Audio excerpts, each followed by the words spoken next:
E aí, galera, todos menos emocionados pra gente trocar uma ideia? Porque se você já não tá mais emocionado, eu acho que eu fiquei. Eu assisti a entrevista completa do Malafaia e eu me senti mais do que na obrigação de vir trazer pra vocês a minha percepção. Eu senti foi vontade mesmo. E não é um vídeo pra dividir a direita. É só uma análise sobre as falas do pastor que eu sei que muitos não podem responder.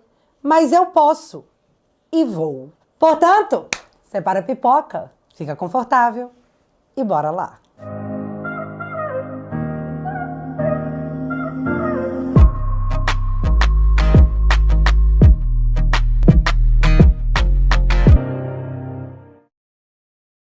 Sem enrolação, tema único. Nessa terça-feira eu acordei lendo a seguinte matéria. Malafaia diz que Bolsonaro é covarde, omisso e questiona: que porcaria de líder é esse? Pastor afirma que dubiedade de ex-presidente nas eleições de São Paulo e de Curitiba foi uma vergonha.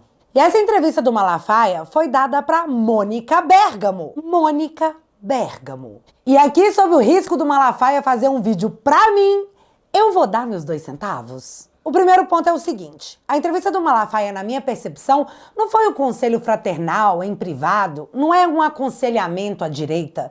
Quando ele escolhe a Mônica Bergamo para dar essa declaração, uma pessoa claramente de esquerda, a intenção é expor o Bolsonaro para todo o Brasil, gerar comentários sobre suas falas que foram pesadíssimas. E eu separei aqui alguns trechos que eu achei que deveria dar minha opinião, que ninguém pediu. Mas eu vou ouvir, vou comentando e assim vai. E só para deixar bem claro, posso estar enganada, porque isso aqui não é a verdade absoluta. Isso aqui é só minha opinião. Ainda pode ter opinião? Primeiro, a minha decepção com Magno Malta. Um cara guerreiro, um cara do pau da guerra, ficou calado. Eu bombardeei o Magno, você tem que se posicionar, você tem que falar, e ele ficou calado. Não, essa guerra não é minha, é sua sim. O que está em jogo é 2023. Esse cara vai rachar a direita, vai rachar os evangélicos que você representa, mas não tomou atitude. Minha primeira decepção. Deputado Marcos Feliciano, um dia desse, pregou na minha igreja e disse: pastor Malafaia é como um pai que me dá conselhos, que me puxa a orelha. Conversei com ele, detalhei quem é Pablo Marçal. E esse cara faz um vídeo tentando me desmerecer e apoiando o Pablo Marçal. Então, essa é a segunda decepção na ordem de grandeza. Esse ponto aí eu achei intrigante, porque ele diz que metralhou o Magno Malta para se posicionar contra o Marçal, que ele tinha que fazer isso porque o Marçal estava dividindo os evangélicos, que é boa parte do eleitorado e a religião do Magno Malta. Mas aí, nessa entrevista, ele vai expor quem? O Magno Malta, que é da igreja, que não deveria ser dividida. Mesma coisa com o Feliciano, que, como ele disse, pregou na igreja do Malafaia. Aí ele manda o Feliciano se posicionar contra o Marçal, o Feliciano não obedece, se posiciona a favor, já pedindo desculpas aos líderes evangélicos, dizendo que ele respeita demais essas pessoas, mas que ele queria apenas ter a sua opinião respeitada. Só que o Malafaia diz que a opinião do Feliciano era uma tentativa de desmerecê-lo. E ali ele colocou como se a discordância respeitosa do Feliciano fosse um ataque pessoal, uma tentativa de desmerecê-lo. E eu tô falando isso porque foi minha percepção, tá? Não foi pra defender o Feliciano, não, porque eu acho que ele nem gosta de mim, já que ele me bloqueou e já tem bastante tempo. Mas vamos pro próximo ponto, e eu editei esse áudio pegando os trechos que eu queria comentar, porque ninguém merece ouvir a parte toda. Teve uma atitude de politiqueiro velho, e eu vou te provar. Número 1, eu não sou do PL. Eu apoio quem eu quero. Eu sou livre. Agora, ele não. O Nicolas. Ele pertence ao PL. Ele, no mínimo, boca fechada, porque o líder dele estava apoiando o Nunes. Então, ele vem com uma história de 2 copos. Um tá cheio de veneno, o outro você não sabe, então vou arriscar. Aí, muito bem. Aí a decepção final. Ontem, ainda no processo das eleições, ele foi questionado. E a resposta dele, uma coisa assim, para mim, nojenta. Qual foi a resposta do Nicolas? Qual? Não, se o Pablo Marçal mentiu ou está errado, que pague. Ontem, depois da polícia mostrar que o documento é falso, e aí ele piora. Outros aí também tem que ser incriminados, como o Janones, que mentiu, existe uma diferença, tá? No Código Penal. Então, ele, ontem, no processo eleitoral, querer disfarçar para proteger esse bandido que merece a cadeia, decepção total. Usou a politicagem velha para proteger quem ele apoia. Não teve a dignidade. Eu mandei para ele. Eu mandei para ele um banner. Nicolas, eu estou falando como pastor, como um cara que tem idade para ser seu pai. Você é um cristão. A tua consciência foi informada de que esse cara é um canalha. Faça um vídeo e retire o apoio dele. Você vai crescer. Não deu nem pelota. Essa é a terceira. Essa fala sobre o Nicolas, eu dividi em 2 pontos. E o primeiro é que ele deixa claro que ele ligou pro Nicolas com viés de autoridade. Tipo, eu tô te ligando como pastor. Eu, detentor da sabedoria, tô te dizendo o que você tem que fazer. E se você não fez, toma aí mais um ataque. Que é isso, gente? Olha, eu sou evangélica e eu ouço o que o pastor fala, eu ouço o conselho, mas a decisão do que fazer com isso é minha. Não existe ou não deveria existir essa subserviência religiosa. Palavra de pastor não é lei. Lei é só a palavra de Deus. Aliás, como a gente está no Brasil, né, a palavra do Alexandre também é lei, né? E eu me recuso a acreditar. Bom, na verdade, eu realmente acho que não é assim que funciona nas igrejas. O pastor não vai me ligar, te pedir algo ou dar o conselho, e caso você não aceite, você vai ser atacado na comunidade. Nicolas não é traidor. O Nicolas é uma força política que deve e é leal ao Bolsonaro desde sempre. Não tem nada que ele faça que ele não fale antes com o presidente. E esse apoio não começou ontem. Em 2016, você sabe onde que o Nicolas estava? Pois é, apoiando o Bolsonaro. Já o pastor Malafaia estava aqui em 2018. Olha só, Malafaia desgostar da ideia de João Dória para presidente. Ia fazer um bem danado. Mas eu acredito que o pastor realmente enxergou que o Bolsonaro era a direita do Brasil e resolveu apoiar o Bolsonaro de coração.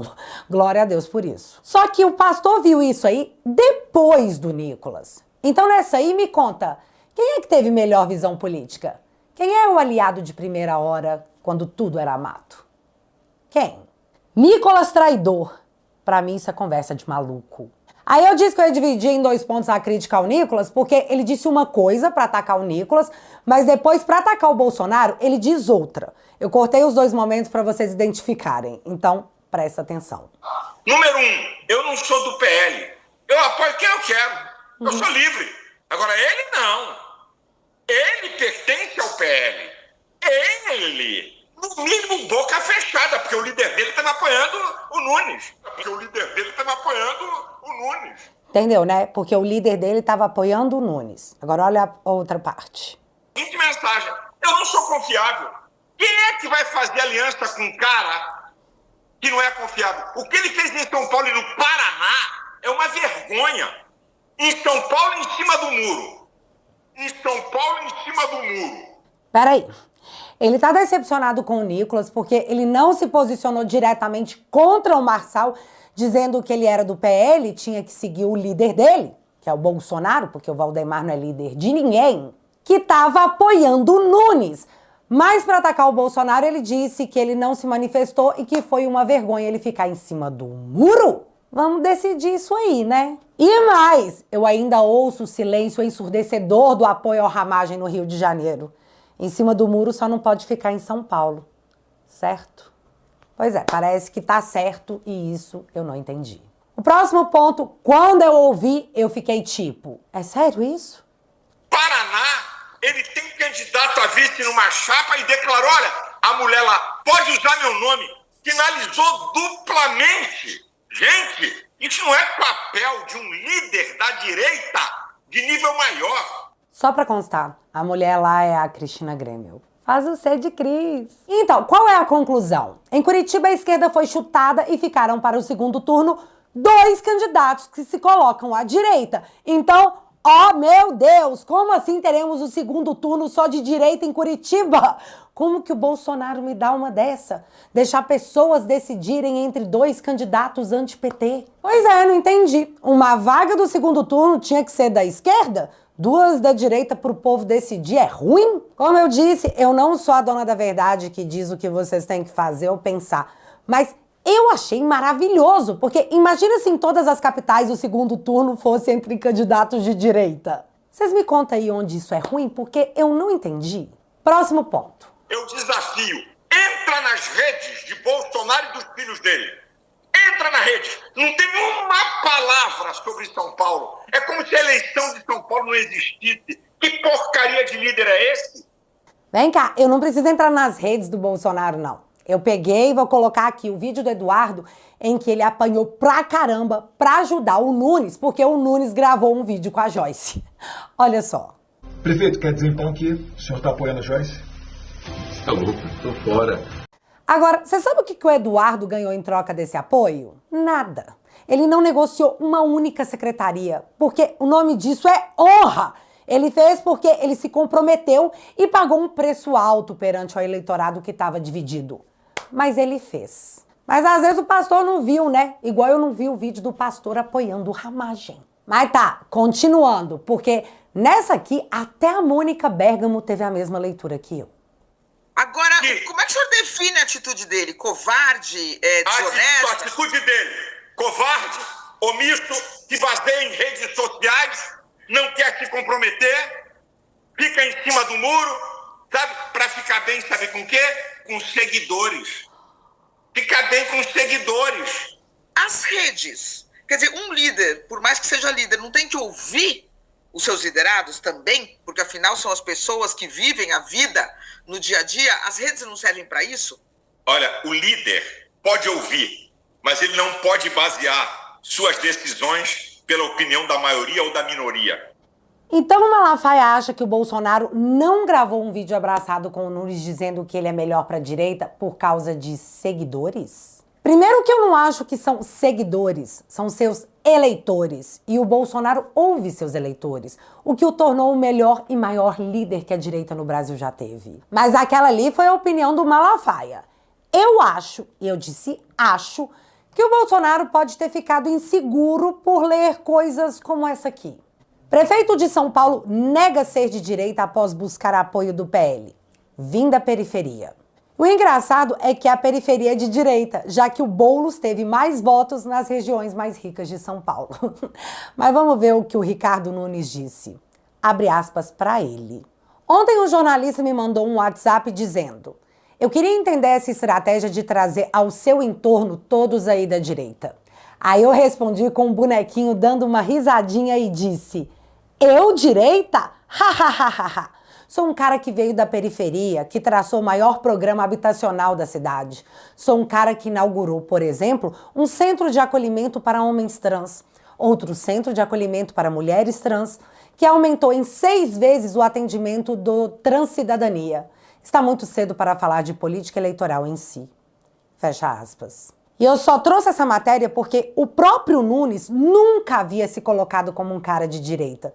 E errado tá o Bolsonaro de ficar ressabiado com ambas as partes? Ele tinha que dar um all-in porque alguém determinou por ele? Bolsonaro não só leu seu eleitorado, ele ouviu o que as pessoas diziam. E elas estavam divididas. Bolsonaro deu espaço para que cada um fizesse aquilo que achasse melhor, por mais que ele tenha declarado apoio ao Nunes. E sim, ele declarou, mas não da forma como o Malafaia queria. Aí virou tudo isso aí que o pastor disse, né? Assim, eu até entendo a mentalidade política de achar que deve tomar decisões e entubá-las goela abaixo de seus eleitores. Mas o povo surta porque o Bolsonaro simplesmente não é assim.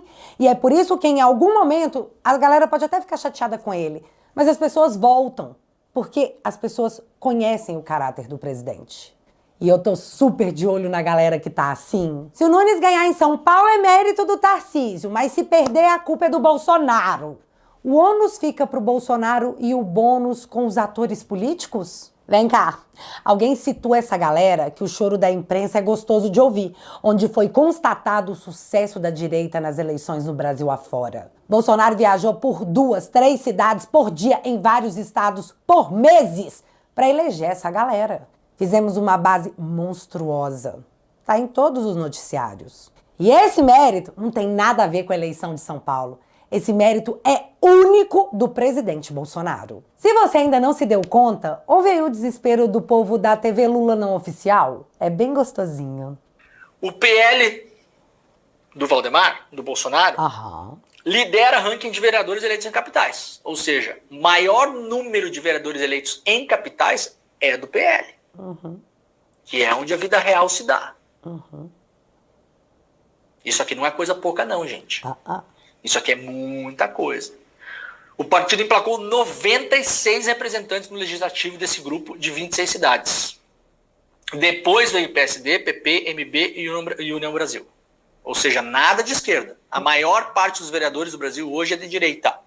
Se eu não me engano, quase 60%. O PL também, na onda do bolsonarismo, também, atenção, lidera o ranking de partidos que vai disputar o segundo turno. Isso aqui também não é pouco. Olha aqui, ó. Das 51 prefeituras que vão ter segundo turno no Brasil, das 51, as próximas é o G103, né? As cidades com mais de 200 mil habitantes. Dessas, metade já decidiu, metade vai decidir no segundo turno. Das 51 disputadas, que vai ter 23, ou seja, metade das que ainda falta disputar o segundo turno, quase metade, né? Quase ali, tem candidato do PL do Bolsonaro e o candidato lidera. Isso aqui é uma vitória acachapante. Por quê? Porque aqui está o maior número de brasileiros. Então esquece um pouco o tamanho do partido do Kassab, porque pega também muita prefeitura pequena de interior. Aqui é onde está o povo. Aqui nessas cidades é onde está o povo. E nessas cidades, o PL do Bolsonaro já ganhou várias no primeiro turno. Se eu não me engano, foram 10. O PL é o partido com mais presença no segundo turno. A sigla vai participar de 23 das 51 em disputa no próximo turno, no segundo turno.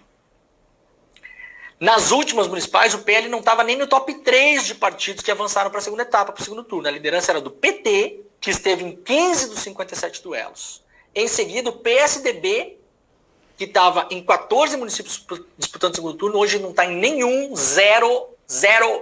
E aí, já que o povo da esquerda fez a gentileza de desenhar que nós varremos o Brasil com o Bolsonaro, eu sou obrigada a lembrar que se o Bolsonaro tivesse forçado o dedo um pouquinho na balança, para um lado ou para o outro, a história seria outra. Então, até quando ele fica mais distante, o peso que o Bolsonaro tem é arrebatador. Portanto, nem faz sentido chamar de covarde ou de omisso o cara que criou a maior base eleitoral do Brasil praticamente sozinho. E isso tudo sem ter que tratar o seu eleitorado como gado. Mas deixa eu voltar na entrevista do Malafaia. E, gente, essa parte aqui me cortou o coração. E eu também cortei as partes que eu queria trazer, porque, de novo, ninguém merece. Eu não posso, porque faz parte da intimidade, certo? Eu não posso mostrar conversas, porque eu seria leviano. Mas eu vou dizer pra você, ele estava chorando depressivo em Mambucaba, perto de ser preso. Liguei pra ele e falei, vai ficar chorando aí? Vamos pra rua, cara. Ele chorou 5 minutos comigo no telefone, antes de abrir a boca. Não visou como eu tô com você. Falei, não. Porque com medo de ser preso? Hã? Medo de ser preso? Não é medo. Eu tô dizendo, ele estava depressivo porque as pessoas em volta dele foram tudo presas. E ele estava na iminência de ser, ele estava depressivo, angustiado. Eu falei, vai ficar aí chorando em Mambucaba? Vamos pra rua. Velho, Bolsonaro triste, assistindo todas as injustiças e o avanço da democracia em cima das pessoas que estavam com ele, assistindo a injustiça. Em momento de tristeza, desabafa com um líder religioso. Chora pelos presos políticos, como qualquer ser humano faria em seu momento de intimidade, em um desabafo com o líder religioso.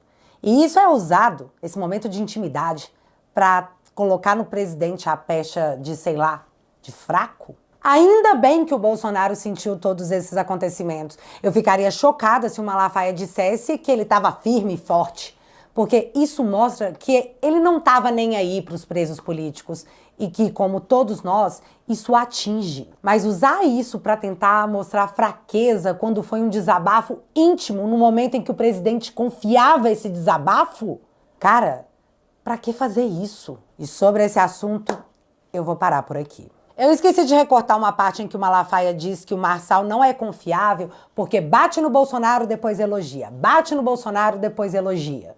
Mas então, foi o que eu vi o Malafaia fazer no vídeo de hoje. Chamar o presidente de inúmeras coisas e depois dizer: ai, ele é o líder que eu respeito, com muita gasolina ainda pra queimar. E dito isso, fico eu de novo. Ué? Ah, quase que eu esqueço. Um outro ponto. O Malafaia disse na entrevista que calúnia e injúria não leva ninguém pra cadeia e por isso não dava pra comparar o Marçal com o Janones, que em período eleitoral disse que o Bolsonaro era pedo. Então, pastor, fala isso pro Monark, já que ele foi condenado à cadeia porque chamou o ministro de gordola. Acho que ele não tá sabendo que isso é crime de menor potencial que não dá cadeia. Vale a pena contar pra ele, né? E comentados todos esses pontos, eu tenho muita humildade de reconhecer que o Malafaia encabeçou sim a campanha pela liberdade do Brasil e os presos políticos, que pra mim é uma pauta muito cara. Que ele fala diretamente com o imperador Alexandre no microfone pra todos ouvirem, isso eu sou testemunha. Sou testemunha e sou grata por isso, em nome de todos que anseiam por liberdade e a verdadeira democracia no Brasil. Além disso, entre Nunes e Boulos, bom, não seja bobos. Se fosse o cachorro caramelo no lugar do Nunes, era no cachorro caramelo que a gente deveria ir. Porque, galera, do outro lado é o Boulos. Que isso fique claro. Do outro lado é o Boulos. Mas, enfim, o próprio Malafaia, após a entrevista e uma enxurrada de críticas, foi até o seu Instagram postar: verdade, leia ou assista a entrevista e não a manchete. Sou aliado de Bolsonaro, não alienado ou bolsominion. Ninguém nesses últimos 2 anos defendeu ele tanto quanto eu. Apoio o Bolsonaro porque ele tem história. Sou livre para criticar e elogiar, defender e não defender a hora que eu quiser. Tenho moral para isso. Então eu faço minhas as palavras do Malafaia.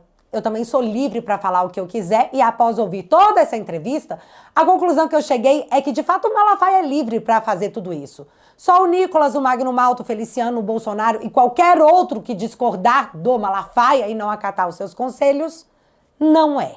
A repercussão a essa entrevista do Malafaia tá péssima, mas não pro Bolsonaro.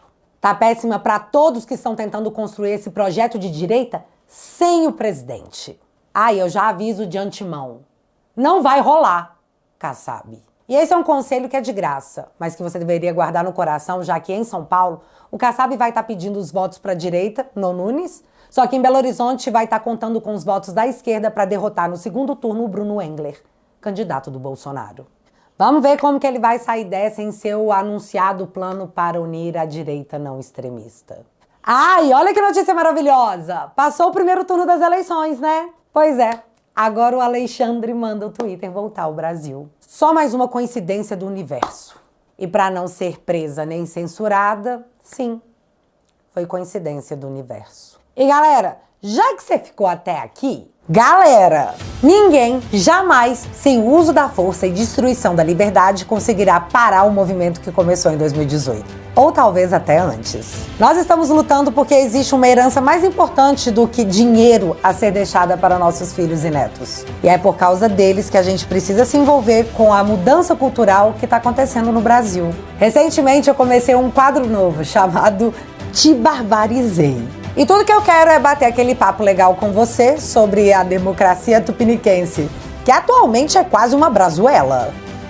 Os episódios do Te Barbarizei são exclusivos para os membros da família. Então, se você quiser ficar atualizado com as coisas que rolam na política, toque no botão de Saiba Mais e entre para a família Te Atualizei. Tô esperando por você.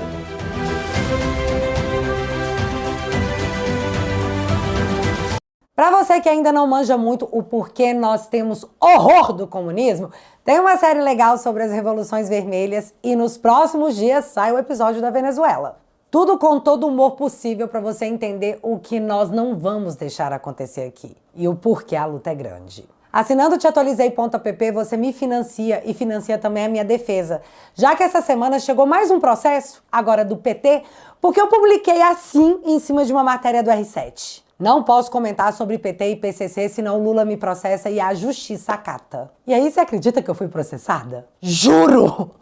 Juro, fui processada porque eu falei que eu não podia comentar. Mas não vai ficar sem defesa esse assédio jurídico, porque você sabe quando nós vamos parar? Nunca. Se você quiser e puder dar essa moral, o link tá fixado aqui no primeiro comentário e desde já, muito obrigada. Mas agora eu quero saber de vocês. Nessa treta toda, qual a sua opinião? De que lado você tá? Me conta aqui nos comentários que eu quero saber. Se você ainda não é inscrito aqui no meu canal, meu amigo, se inscreve e deixa seu like, porque você já sabe. Acontecendo alguma coisa de relevante ou irrelevante, a gente volta. Beijos, galera! Fui!